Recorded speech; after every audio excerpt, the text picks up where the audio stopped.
Hi, my name is Cheri, and you are in my stamp studio, where today I'm going to make another card that doesn't have any stamping on it.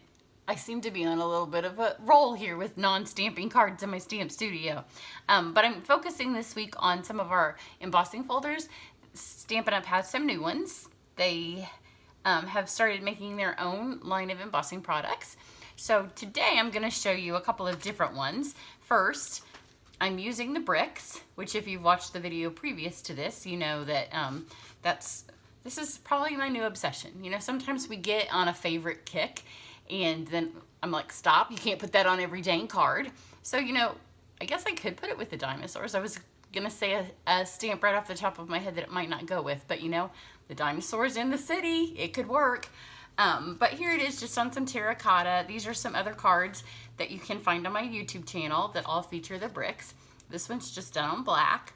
This one is a whitewash, which is another technique I'm going to do today. This is on vanilla with a crumb cake wash on it. And then this is the one that I just posted previous to this one, unless I may have had it snuck in a Facebook Live video. Sometimes I do that, but the last tutorial would have been this one. And this one's just plain run through the embossing folder, and then we added the magnolia embossing folder on top of that. So that's a little bit similar to the card that I'm going to do today. I'm going to do the brick one more time, and then I promise you it won't be on my next card. But I am going to use this one. It's the seasonal wreath. And I mentioned in my previous video that when I ordered it, for some reason in my head I thought it was Christmas because it's called seasonal. I don't know. That's not a Christmas word, but for some reason I thought it was. And then I got the box and I got it out and I'm like, this is not Christmas. So I have a piece of crumb cake cardstock for my base. And then I have the pieces here that I'm going to work with. So let me get my die cutting machine up here. And this is the seasonal wreath. Oh, my bricks may not be laying here. May have to look around. Oh, I see them. So it just takes a piece. I'm going to put a piece of white cardstock in here. And this is just a scrap. And for this one, it doesn't matter which direction you go because I'm going to cut it out. So if you're using any of the new or any 3D, if they say 3D folders, you're going to need either this plate or you're going to need to put some shims if you have the regular plate. And then you're going to want to send it through seam first. If you don't do it seam first, you chance your embossing folder cracking. Because, listen to this, I'll stop talking for a second, which is hard for me. When it goes through here, there's not a whole lot of pressure, but listen when it gets to the end.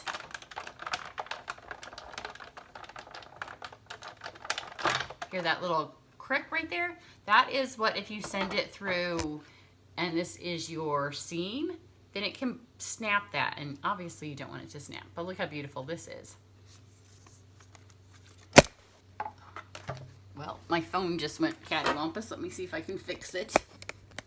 If you watch my Facebook Lives, you know that sometimes my phone stand doesn't normally do this on a YouTube. I apologize for that.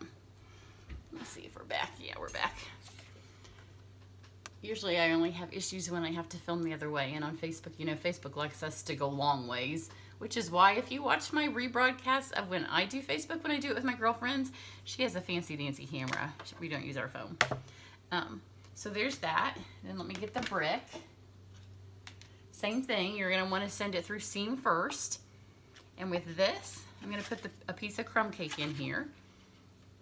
Again, it doesn't matter because we don't have a back and a bottom side for this, but you do kind of want to line it up so your bricks aren't crooked. And so it's got a line here. My cats are crying because they think they need to go out, but it's getting ready to storm. My cats are only allowed to go out when we go out because in the county I live in, cats aren't allowed to go outside. I know, it's dumb. So they go out when I go out in the pool. And because we haven't been out yet today because it's going to rain, he's going to cry for a little bit. So here's my bricks. And then that's all I need of my embossing. There's no die cutting on this one. So to highlight the bricks on this, you could leave it just like this if you want, but I really love the way that the whitewash, or to just wash some color over it. So this is our white stamp pad. This is an old one. If you get a new one, it's going to look like the new ones. And you just put it on here and you just drag it. And you can see the higher ones get more ink, the lower ones don't get as much ink, so you can press harder if you want them to have more. And on this one, I kind of like it to all look white, so I'm going to press a little bit harder in kind of both directions, and that will catch it on more of them. But I'm going kind of for the farmhouse look.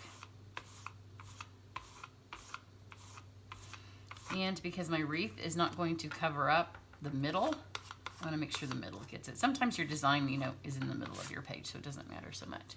So see the difference that makes? And then this will dry a little bit lighter because it's a craft ink. Then to color my wreath, first I'm going to cut it out. There are times when you may not need to cut this out. For this, just take your snips, and my recommendation is to first trim the circle. Because it's easier, I think, if you don't have all these pokey around you. This is a good job, like if you are going to the doctor's office or you're waiting for your kids in line at school, is to have these in the car and just cut when you're waiting for something, especially if you're going to do more than one of these. And then just, you saw I've stuck my snips down in there. And so get it cut like this. There isn't really there aren't dies that do this. Plus, if you ran it back through with a die, you would lose the dimension. And then just take your snips and kind of work around it. And then to paint it, we are going to use one of my favorite methods. If you watch me very often, you know I love to paint with shimmer paint. This is the Champagne Mist. And this is a really, really old style. It's getting so old that at some points I keep cutting it down because it's getting a little frayed. So I just take my snips and I cut it. So this one's getting to the end of its life, but this isn't a project we're going to be making at my camps or anything. So I'm like, well, I'll just use it. So to do it, let's see, what color do we want to start with? Let's start with, if you see these, like what you do is you start with the bottom leaves and you work up. That way, if you go over, like the top leaves or color are going over your bottom leaves. So let's start with the Pure Pizzazz. And then I know you don't want to watch me color this whole thing. Well, maybe you do. And I know on Instagram, one of my most popular videos on Instagram is when I speed up my coloring. People just like that. But here's one that's almost done. Isn't that pretty? So I just have to finish this little corner for you. So you can see here these little bottom bits. And I did those in the Mossy Meadow, so let's do that first. So you squish down on this, and when you squish the lid, then it gets paint in here. And I'm just going to get a little bit of paint here. You don't need very much. It's not like the pigment sprinkles. I need to take my glasses off. Because if you watched my pigment sprinkle video, you just need a tiny bit. With this, you're not going to be in trouble if you get too much because the dark green's kind of pretty. And you need to have, because the ink itself isn't a wet enough medium to cover a very big area, you need to have enough of the shimmer paint that it makes it fluid. But you don't want to make a mess in the top of your lid, so just keep kind of a nice clean area in there. So with the Mellow Moss, I'm going on all of these ones that are kind of like the low ones. If you have this wreath, or if you're doing, I have another video that's the Country Floral Embossing folder, which now you can buy. Again, that was a celebration freebie, but now it's for sale. And it's one of my most popular videos, and it's the same kind of technique. Branson, stop. He's scratching at the door trying to get out, and we're not going outside in the rain. But it was all flowers in all different colors, and I will have that pop up. It's going to pop up above the screen at some point during this video, so if you want to watch it, you can do that. Watch that and see. And if you've watched that in the past and thought, oh, I would like to do it, I may have said in that video that it was a limited time purchase or freebie, but now you can get it.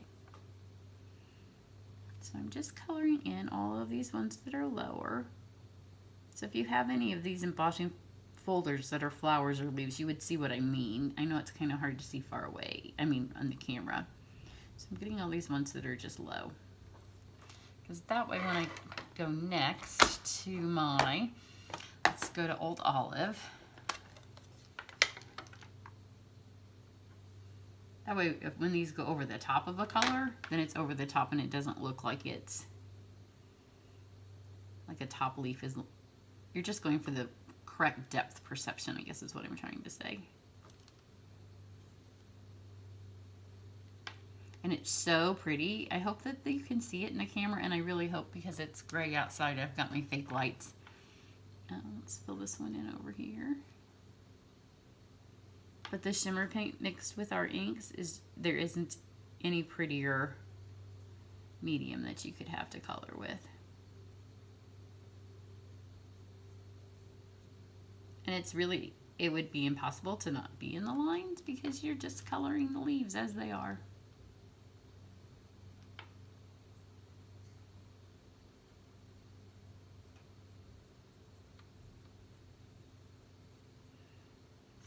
Those. Then most of my wreath is Pear Pizzazz, and with it, what I did was I would get filled with the color. So this is a strong pear color here, and then with what's left in my brush, I would get here. So it's just got a hint of pear. Because this shimmer paint, I think, has a tinge of green to it anyways. So here we get a bunch of ink in this one. And we'll do this top leaf here. And you can see that's a pretty, it's a bright pear's a really pretty color. And then here, we'll get more of the shimmer paint. And it will lighten it up. And that way we've got two different colors of the same color. Is there any place I'm missing? It's hard for me to see with my head the way it is. And then we've got Garden Green, which is the brightest of the colors. And there's little leaves on the edges of this that have veins in them. So I wanted a dark color because you can kind of see where when the dark goes in that vein, kind of picks it up. And then these little leaves out here, there's like little sprigs of leaves.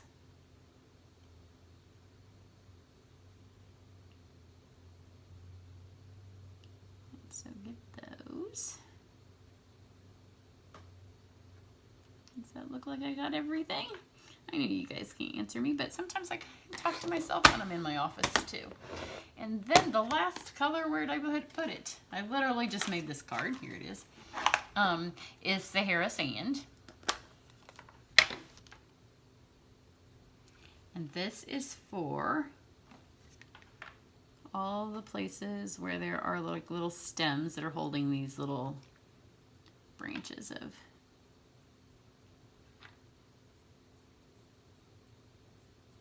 little leaves here. And I chose Sahara Sand because it also has a tinge of green to it, and I didn't want an obvious other color. Oh, I think it's thundering. So, you know, you've got the cats, you've got the thunder, you've just got life when you work at home. I guess if you work in the office, I remember. There's nothing better. I'll be honest, when you're at the office, it's kind of like, it's not so great when you're at home by yourself, but when you're in the office, it doesn't matter what age you are, and the power goes out, and you're like, can't work today. We've all been there, huh? Unless you're a teacher, then it's not so great, because then the kids are like, not loving it. There's a leaf I missed. It's going to be a Sahara Sand. So see, the Sahara Sand has enough of a tinge of green that even though I just colored that one, and then we'll just cover it up with a little bit of shimmer paint. So there we go. So, I mean, I did about a third of that maybe I had left undone. So multiply that times 3 or 4, and that's how long it takes to do the whole thing. And the cutting out of it is really the hardest part, and it's not hard, it's just, it takes a minute. But we're about done now, so that's about it for the card. So the next thing we're to do, I've changed a couple of colors on this. I did the leaves on this, they were a little bit brighter the first time I did it. And then this was Old Olive, and I have switched to Mellow Moss, just because sometimes I like to see what the different colors would look like. And because I'm not doing this at a camp, or we're not making it get anywhere, I can have cards that are the same but different. And we can see which one we like better. So there's my background. Then I'm going to take my favorite ribbon, which is the polka dot tulle. I'm going to take a lot of it. It's about a yard. And I've done it so often now that I know about what a yard is just by pulling.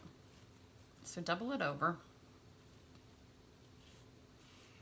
And then take it on here. And then my recommendation is, if you have a part where you feel like you cut bad, or like it's not painted as pretty, like where'd I put that silly brown leaf? Let's go right here. So we're gonna attach a bow. And it doesn't really cover up that much of your wreath, so it's not like it's gonna save a multitude of sins if you hacked it or something. But just line this up so it's in half. And if you haven't worked with this ribbon, it's beautiful, and you can dye it, and you can do a million things with it, and it's my favorite ribbon by far, but it does stick on itself. So like when you're doing this, keep everything like as far apart as you can. So I've got it doubled over. You can hear it because all those little polka dots grab on themselves. So just pull it here. It doesn't need to be tight. You don't want to bend your wreath or anything. And then you're going to take one big bow on this side. Wrap that around. And then this is when you have to be really careful that it doesn't pull on itself. So keep everything as wide apart as you can.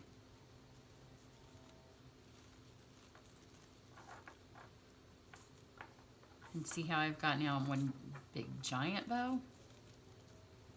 You want to get these two ends that are still pulling here as short as you can possibly get them. And kind of, it's when this one here decides that it's done, when you're done. Because it does stick on itself.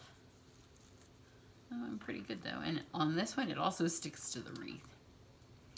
But it's still going. Sometimes it stops before you're really done. That's why I give myself a lot of ribbon. So we have about that much. This side's always easier to go. So now you probably think that looks horrible, but it's because we want to have enough. I'm trying to do a bow that's more life-size to the wreath, but I want it flouncy. So now take these again. That's why you wanted to have a lot of this to work with, and tie another bow. Just like this. So hold it all together and then pull this. And again, you don't want all this to pull through, just enough that it's going to hold it. So right now it's kind of all wadded. And if it comes undone anywhere, you can put it back together on the card with the glue dots. So now I'm going to take this.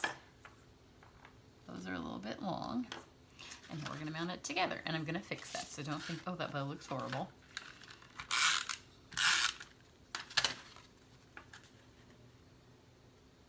Stick this in here.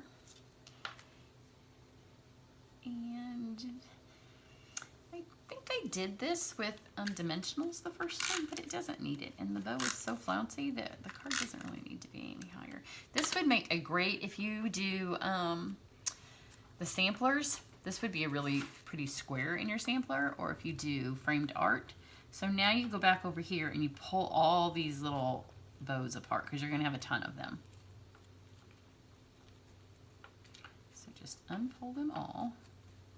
And once they're all unpulled, then see how they're kind of squished? You open them back up. They're squished because we had to pull them to get them all through there. But this way I have a floofy bow and it's beautiful, and it's more the scale of the wreath. It's not giant. Which if you go back through my videos and just look at the pictures, it's really dark outside now. It's 3 o'clock in the afternoon and it looks like it's 10 o'clock at night. So it may start pounding on the window in just a second. Oh, there's the thunder. My daughter's out of town. Otherwise, she would probably be at the golf course, and it would be about the time that she would be trying to call me to see if it was raining at our house, because she works at the Indianapolis Motor Speedway golf course. So usually when it's raining here, she has just enough time if she's out at the hole 9 to make it into the clubhouse without getting wet if she knows it's raining here. That's just some information you get to know because I'm floofing out my bow. So there we go. It's pretty good. So there's the bow. And then one last little touch is I just took the our basic pearls and just added a few of those. Just for a little bit of fancy. Can you hear the rain? Which, you know, there's parts of sometimes in the summer when you're like, oh, it's raining. Which earlier this summer I would be like, oh, it's raining, but we haven't had rain for days. And, you know, after a while you get tired of watering. I don't want to see our water bill. And so the grass needs a drink. So here you go. And this bow can be a little bit more fluffed up. When it gets a little bit more fluffed up, it will look like this. So it just needs a little bit more messing with it, and you pull those back up. This one still needs to be pulled up because you just unloosen them all. You can see some of them I loosen, some of them I leave, so they stay down in there. But there you go. Again, no stamping, all the work of the embossing folders, and so much fun. If you have an old Stella or you get a new Stella and just use it till it's old, and the shimmer paint, then whatever colors of ink pad you have those that you can paint with. It's raining so hard I can't even see 2 inches out my window. So remember, in August, if you bought anything in July and you have bonus bucks, you can redeem those. I have August online classes. My online classes are free. You have to purchase the items, obviously, so you'll be able to follow along with them. But I have details for those on my blog. And as always, I appreciate each and every purchase that you make from my website to help me keep this channel running. I really do appreciate it.